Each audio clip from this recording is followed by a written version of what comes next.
ようこそ、ポジョスラムチャンネルへ。Yellow guys, selamat datang kembali di Pojok Seram. Hari ini gue akan menceritakan film dari Jepang yang berjudul Stare. Ayo kita mulai.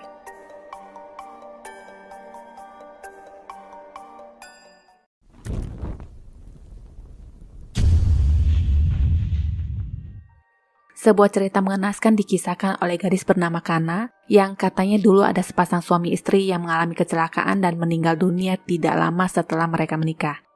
Di hari mereka menikah itu, orang-orang memberikan selamat dan bertepuk tangan, tapi anehnya setelah seseorang mengambil foto, orang-orang yang bertepuk tangan itu terlihat mengatupkan kedua tangan mereka yang lebih seperti belasungkawa. Setelah menceritakan itu, entah apa yang dia lihat, dia menunjukkan ekspresi yang kaget akan sesuatu. Di tempat lain, seorang pria bernama Suzuki ditelepon adiknya yang bernama Kazuto untuk memintanya mengurus semua urusannya jika dia meninggal nanti. Semuanya ternyata beralasan di mana Kazuto sedang ketakutan melihat penampakan sesosok bayangan hitam yang berdiri di dekat jendela. Suara lonceng berdenting dan Kazuto terdengar berteriak, "Jangan dekati aku." Mendengar itu, Suzuki langsung segera ke apartemennya. Sesampainya dia di sana, pintu terkunci dan Suzuki pun mencoba menelponnya yang ternyata Kazuto sudah meninggal dengan luka di matanya. Singkat cerita, dari hasil otopsi, kematian Kazuto sendiri disebabkan oleh gagal jantung, tapi anehnya ada tekanan di bola matanya yang tidak normal yang menyebabkan bola matanya meledak keluar. Setelah itu Suzuki menemui seorang gadis yang bernama Mizuki. Mizuki ini adalah gadis yang bersama Kana di awal cerita. Suzuki menemui Mizuki karena menyadari kematian Kazuto itu sama dengan kematian Kana, yang dimana mereka adalah rekan satu kerjaan dulunya. Jadi Kazuto meninggal 3 hari setelah Kana. Karena itulah Suzuki merasa curiga dan ingin mencari tahu apa yang sebenarnya terjadi. Ceritanya di hari itu Kana memang seperti melihat sesuatu dan takut sambil berkata dia ada di sini. Saking takutnya Kana mencengkram erat tangan Mizuki sampai tercakar. Kana lalu melihat ke atas dan tiba-tiba matanya pun meletus. Kematian mereka yang aneh menyimpan banyak pertanyaan dan teka-teki.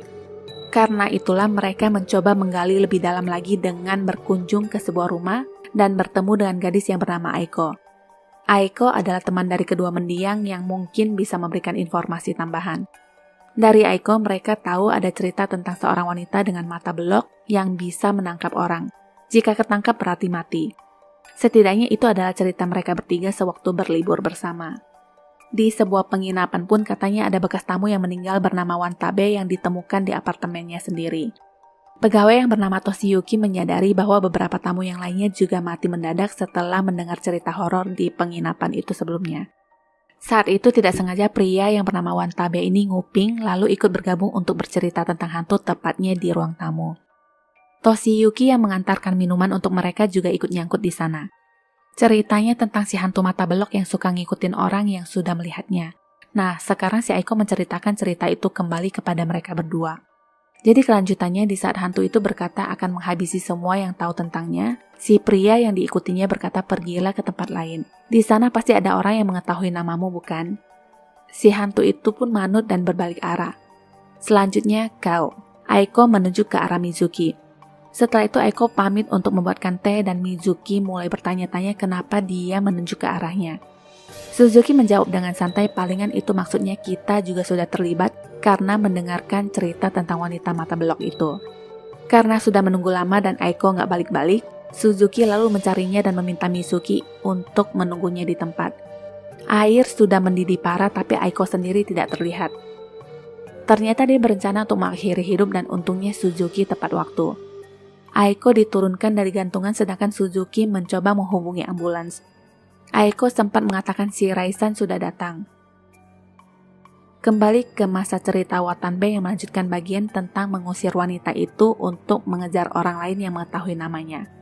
Saat itu Watanbe menunjuk mereka semua dan karena sudah mendengar namanya, jadi mereka semua sudah dibawa kutukan si Rai. Awalnya mereka pikir itu hanya candaan dan tiba-tiba lampu berkedip yang membuat Watanbe melihat ke atas. Kembali ke Aiko, dia dilarikan ke rumah sakit dan Mizuki menanyakan siapa itu si Raisan. Dia tidak menjawab dan berkata maaf karena mereka berdua sudah dikutuk sekarang. Di tempat lain, Toshiyuki yang sedang mencari alamat seseorang tiba-tiba mendengar suara centingan dan di belakang sana ada sesosok wanita yang sedang jongkok. Wanita itu berdiri dan tampak ada lonceng yang dilingkarkan ke tangan berlubangnya. Tanpa menunggu lama, dia pun segera lari sekencang-kencangnya. Cerita lanjut lagi ke Aiko. Dia berkata awalnya dia tidak percaya tapi hantu perempuan itu eksis dan mendatangi Kana juga Kajuto yang selanjutnya mungkin Aiko. Mendengar itu Mizuki hanya bisa menelan ludah sedangkan Suzuki mungkin mengatakan ini nih perempuan busuk. Balik lagi ke Toshiyuki. Dia berlari sampai ke ganggang dan bersembunyi di balik tiang. Jauh berlari tapi hantu itu sudah ada dan dekat dengannya. Bunyi lonceng berdenting dan Toshiyuki pun takut melihat penampakannya. Di sini belum terlihat jelas wajahnya seperti apa dan cerita lanjut lagi ke Mizuki yang sedang menulis. Tiba-tiba ada tangan pucat yang memegang tangannya lalu menghilang. Di restoran tempo hari ada seorang perempuan bernama Fumi yang mengatakan kepada suaminya yang seorang reporter bahwa ada yang meninggal secara tidak wajar di sana beberapa waktu lalu tepatnya di lantai. Kejadian itu seakan membuat suaminya yang bernama Mamiya terinspirasi untuk menuliskan kisahnya. Diam-diam dia sudah mencari tahu yang dimana teman-temannya juga mengalami kematian yang sama. Di rumah sakit, Aiko menulis surat permintaan maafnya kepada Suzuki dan Mizuki tentang dia yang melibatkan mereka berdua dengan sengaja menyebutkan nama wanita setan itu. Di rumah, Mizuki yang sedang memasak melihat penampakan Kana yang cuma sekilas. Dia lalu menelpon Suzuki untuk mengundangnya makan malam bersama dan mengatakan takut sendirian di mana ada hal aneh yang baru saja terjadi. Aiko sendiri akhirnya mengirimkan surat permintaan maaf itu dan di saat dia berjalan kembali, lampu agak berkedip. Di pojokan tempat gelap itu, hantu tersebut sudah muncul yang pelan-pelan berdiri dari posisi jongkok. Seorang suster datang dan memanggilnya tapi suster seakan tidak bisa melihat hantu tersebut. Hantu itu berjalan pelan-pelan mendekati dengan denting loncengnya dan Aiko pun segera kabur lalu bersembunyi di balik dinding. Suster terus memanggilnya dan tepat di belakangnya hantu itu sudah berdiri. Melihat itu Aiko berlari pergi dan terjatuh. Di saat itulah hantu perempuan ini menampakkan diri yang sudah sangat dekat dengannya sambil membuka kedua tangannya. Ternyata benar matanya gede banget seperti tokek. Seketika mata Aiko pun meletus. Suster yang menemukan mayatnya hanya bisa berteriak histeris. Besoknya Mamiya menghampiri apartemen Aiko. Dua pelajar mengatakan kepadanya bahwa Aiko sedang tidak di sana karena masuk rumah sakit. Segera setelahnya Mamiya pergi ke rumah sakit dan kaget mendengarkan berita tentang Aiko yang sudah tewas mengenaskan. Suzuki dan Mizuki juga ada di rumah sakit tersebut. Cerita lanjut lagi di mana Suzuki yang berada di kamar adiknya Kazuto. Tiba-tiba arwah Kazuto memperlihatkan diri dengan mata yang bolong dan ternyata itu hanyalah mimpi. Suzuki dan Mizuki mencoba mencari jejak kemana perginya Kana dan lainnya sebelum mereka meninggal. Di saat mereka bertemu dengan Mamiya dan seketika dia langsung mengenali mereka yang ada di rumah sakit tadi. Tanpa basa-basi Mamiya menanyakan tentang kematian Kazuto dan Kana, tapi Mizuki berkata sebaiknya dia tidak tahu. Udah dibilang begitu, dia tidak menyerah dan menanyakan langsung kepada penjaga penginapan. Staf itu berkata bahwa rekannya yang bernama Toshiyuki lah yang kepo akan cerita itu dan mungkin bisa bertanya kepadanya. Mamiya langsung meluncur ke sana dan bertemu dengan Toshiyuki yang masih selamat tapi dihantui perasaan takut setiap hari. Suzuki dan Mizuki menemui rekan kerja Watanbe dan mendapat informasi bahwa dia sudah meninggal yang katanya gagal jantung. Ceritanya sebelum kematiannya, Watanbe sempat menceritakan padanya bahwa dia menemukan sebuah diary sewaktu dia bersih-bersih rumah. Diary itu mengingatkan tentang cerita seorang perempuan mata belok yang mengejar pria dan adalah seorang guru pensiunan di masa kecilnya yang menceritakan kisah horor tersebut. Setelah itu, Watanbe menuliskannya kembali di buku diary-nya dan lalu melupakannya untuk waktu yang lama. Kembali ke Toshiyuki. Dia berkata menyadari soal wanita mata belok itu di mana dia akan terus mendekati tapi akan menjauh jika orang itu menatapnya. Itulah alasan kenapa Toshiyuki bisa lolos malam itu. Dia sendiri sadar bahwa dia sudah dikutuk karena mendengar cerita tentang wanita tersebut. Mamiya sendiri yang mendengar tentang kata-kata kutukan seakan tidak percaya, tapi Toshiyuki berkata dia ada dan kau akan mengerti jika sudah di posisi itu. Sebelumnya dia juga mengingatkan agar melihatnya selama dia muncul.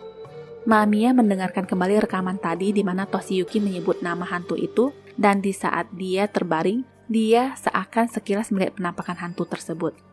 Setelah itu Fumi menelpon dan celakanya dia menyebut nama si perempuan hantu itu yang artinya juga menyebar kutukan. Ketika bertemu dengan Suzuki, Dia mengundangnya ke kamar untuk bertanya tentang beberapa hal dan memperdengarkan rekaman tadi. Mizuki yang sedang berjalan di luar sendirian merasa ada kedipan lampu dan suara lonceng. Siapa lagi kalau bukan si perempuan hantu itu yang datang? Cerita balik lagi ke Suzuki yang mendapatkan informasi jika orang berani melihatnya terus-terusan, maka wanita itu tidak akan berani mendekat. Mizuki yang panik melihat penampakan itu mencoba melakukan panggilan ke Suzuki. Suzuki pun langsung menyuruhnya menatap hantu itu terus-terusan sampai dia menghilang. Setelah dia menghilang, Mizuki langsung kabur. Suzuki mencarinya ke lokasi tapi tidak menemukannya. Bagaimanapun Mizuki masih merasa takut dan lagi-lagi hantu itu muncul di depannya. Mizuki menatapnya terus dan berjalan mundur. Dari samping, arwah Kana muncul dan memanggilnya untuk melihat ke arahnya. Mizuki tidak menuruti dan arwah itu terus membuatnya gila dengan mengenang masa-masa di mana Mizuki menghempaskan tangannya untuk terakhir kalinya. Karena Mizumi yang melepaskan pandangannya sambil menutup telinga, hantu itu langsung bergerak maju mendekati. Beruntungnya, Suzuki datang tepat waktu dan menatap tajam ke hantu perempuan tersebut. Hantu itu terdiam dan mereka pun mundur pelan-pelan. Kemanapun mereka pergi, hantu itu ada walaupun jaga jarak, sedangkan hantu Kana berisik nangis-nangis di samping Mizuki sambil berkata tidak mau mati dan mengajak Mizuki untuk ikut bersamanya. Mizuki meminta maaf kepadanya dan berkata tidak bisa ikut, tapi pertemanan mereka akan selamanya utuh. Si hantu menatap mereka yang seakan berkata, gombal aja terus. Suzuki merasa mereka tidak bisa berlama-lama di sana dan harus membuat pergerakan. Hantu itu memang tidak membuat pergerakan tapi tetap aja saling menatap. Mizuki yang menatap mata itu dari dekat seakan terhipnotis dan berada di suatu tempat yang berbeda. Lah, dari tadi ngomongin tokek ternyata ada nih yang nyangkut di atas langit-langit.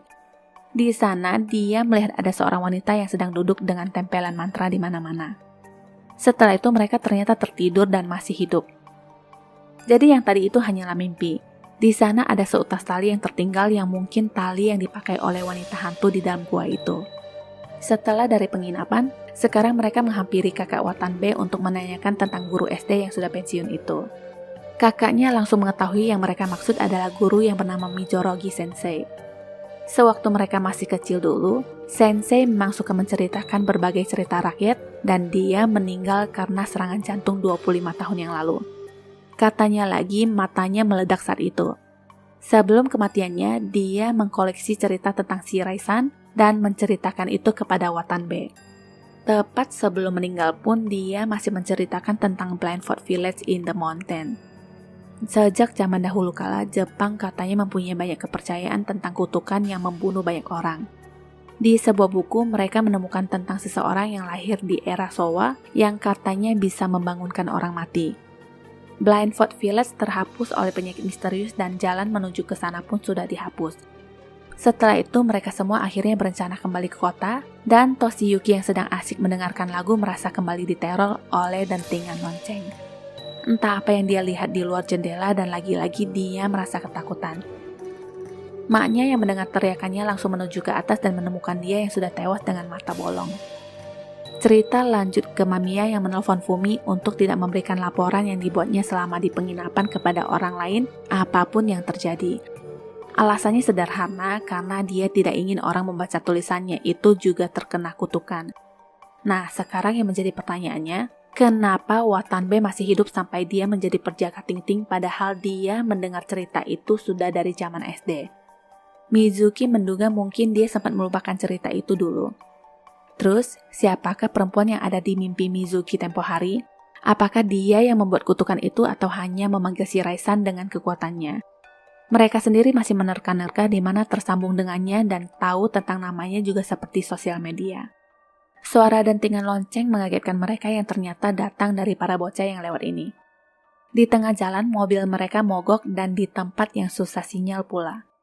Mau nggak mau, mereka hanya bisa diam untuk menunggu tumpangan. Mizuki sendiri menuliskan hari-hari di mana Shirai-san yang muncul per 3 hari.